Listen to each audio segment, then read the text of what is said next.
Good morning, boys and girls. Today we're going to be reading a book called Chocolate Milk Por Favor, Celebrating Diversity with Empathy. And diversity just means differences with people. Diversity could be differences of ages, colors, races, religions, cultures.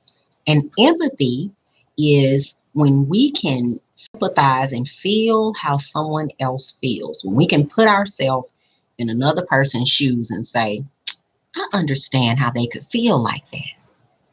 That's empathy. So our book today is Chocolate Milk Por Favor by Maria Dismondy and illustrated by Donna Farrell.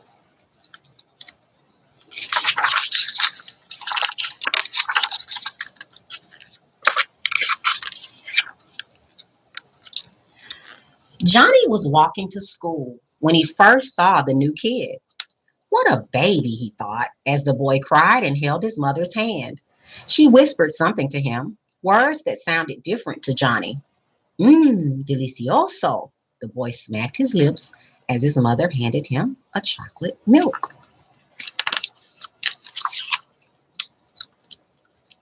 Let's welcome Gabe to our classroom family. He will not understand our words at first. Think about what you can do to help him, Johnny's teacher announced with a smile. Johnny didn't smile. He didn't like boys who cried.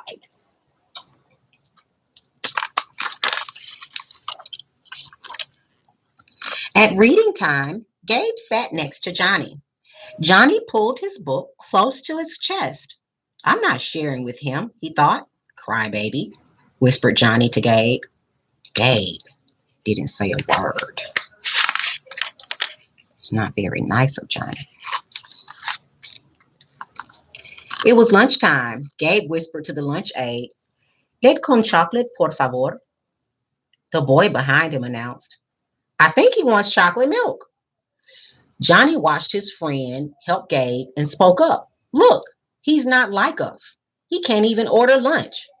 Johnny sat and enjoyed his lunch while Gabe sat alone, drinking his chocolate milk. How do you think Johnny felt having to sit and eat alone at a new school where he doesn't know anyone and they don't speak the same language? Did you have classmates at the beginning of the year that spoke a different language?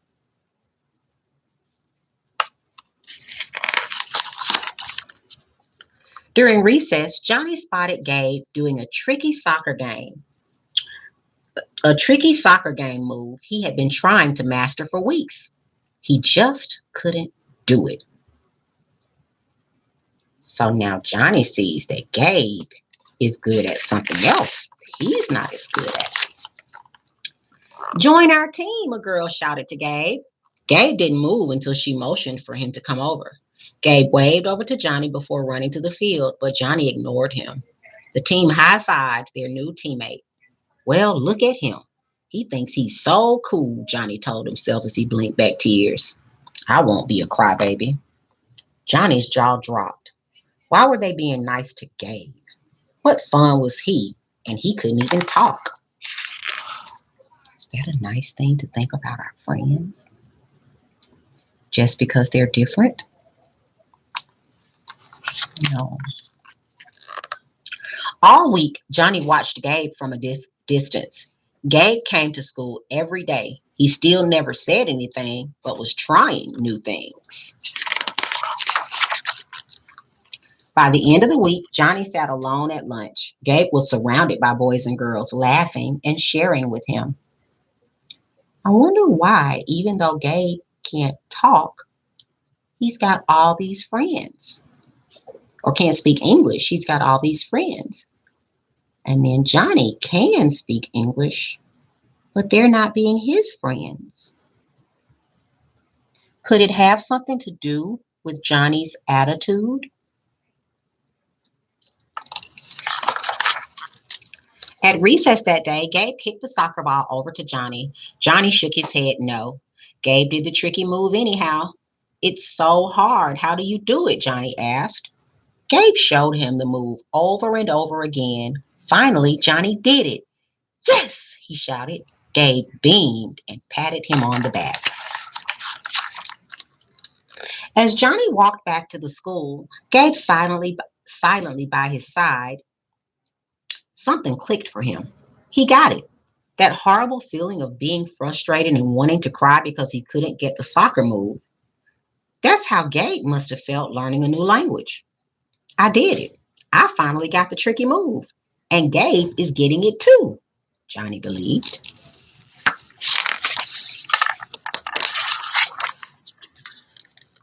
The next morning, Gabe was walking into school when Johnny waved to him. Hi, he said, handing Gabe a carton of chocolate milk.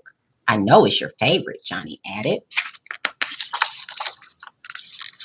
Thank you, Gabe replied. Johnny and Gabe both smiled. Today would be a great day. Johnny learned that actions speak louder than words. He understood that to have a friend is first to be a friend, and having a friend meant the world to Johnny.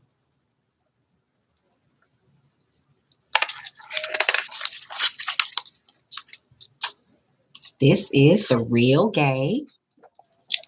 It says this is a story that is fiction, but based on an experience I shared with my first grader, Gabe. Gabe showed courage and strength as he transitioned into an English speaking environment, moving to the United States for his father's work just days prior to the start of school. My students were amazing in helping Gabe adjust to his new school. They respected each other's differences and learned from them. We made it a point to celebrate diversity in our classroom family. I believe acts of kindness are worth more than 1,000 kind words. It's true. I witnessed it firsthand. This is outstanding, boys and girls. We have so many little ones in our school who speak different languages. Some of us speak English, some of us speak Spanish, some of us speak Mexico, some of us speak other languages. But regardless of the language we speak, our actions should always be kind toward each other and helpful toward each other. And we should always, always, always try first to be a friend. I hope you enjoyed this book, and let's continue celebrating Hispanic Heritage Month and celebrating and embracing diversity with empathy. Thanks, boys and girls. I hope you'll have a good day.